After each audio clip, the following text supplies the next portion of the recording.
இருக்கிற மனுஷன், நான் பேசுறதெல்லாம் ஆவியானவர் உள்ளான மனுஷன் தான் ஆவிக்குள்ள மனுஷன்.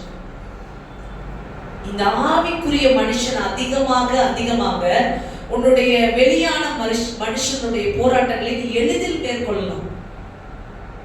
அல்லேலூயா. வெளியான காரியங்களை நீ பார்க்கிற விதமே மாறிடும். நீங்க இதெல்லாம் பிராக்டிகலா சப்ஸ்டிட்யூட் பண்ணணும். வெளியில உங்களை சுத்தி இருக்க பிரச்சனைகளை நீங்க பார்த்து ஹேண்டில் பண்ற விதமே மாறிடும். எப்ப தெரியுங்களா? நீங்க பரிசுத்த ஆவியோட ஐக்கியப்பட்டு நீங்க இருக்கும்போது, அந்த ஆவியில் நிறைந்து இருக்கும் போது மாறிடும். சரி, இதை எப்படி நீங்க இதை பண்ணலாம்? காலையில எந்திரிச்சோன்னு என்ன பண்றீங்க? என் படுக்கையை விட்டு எந்திரிக்கும் போது நீங்களாவே எந்திரிக்கிறீங்க.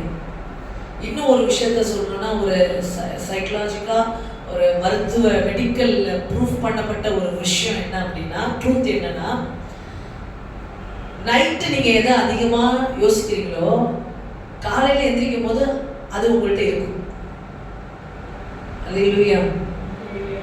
படுக்கையில படுக்கும் போது இல்லைன்றதே யோசிச்சு, பொருள் இல்லை, அது இல்லை, இது இல்லைன்னு யோசிச்சீங்கன்னா, காலை எந்திரிக்கும் போதும் இதெல்லாம் இல்லையேன்றதான் எந்திரிப்பீங்க.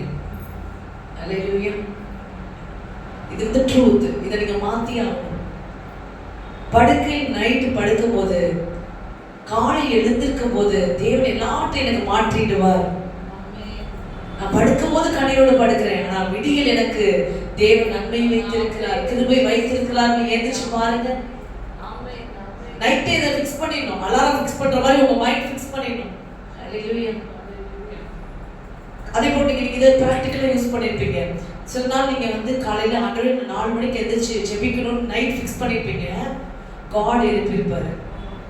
எப்படி எழுப்பியிருப்பாரு? உங்க மைண்ட்ல ஃபிக்ஸ் பண்ணிட்டீங்க நீங்க. அல்லேலூயா. அந்த மைண்ட்ல ஆண்டவர் உங்களை எழுப்புகிறார் என்பதை நீங்க உணர்றீங்க. அல்லேலூயா. இப்போ நைட் தான் அதை ஃபிக்ஸ் பண்ணீங்க. ஸோ நைட்டு நீங்க குட்டிங்க ஃபிக்ஸ் பண்ணுங்க. மார்னிங்காக நீங்க அதை ரிசீவ் பண்ணுவீங்க. அந்த நாள் நீங்க அதையே நம்புவீங்க, அதையே விசுவாசிப்பீங்க. என்ன விசுவாசிக்கிறீங்களோ அதுபடி தான் ஆகும். நாளைக்கு காலையில தேவன் இதை எனக்கு கொடுத்து விடுவார். காலையில எனக்கு இது கிடைச்சு விடும். ஆமென். ஒருவேளை இடையில எங்கேயாவது அவிசுவாசம் இல்ல, பிசாசின் போராட்டங்கள் அந்த நாள் கிடைக்கல, அடுத்த நாளும் நம்புங்க. அல்லேலூயா. எனக்கு விடியல் உண்டு. ஆமென்.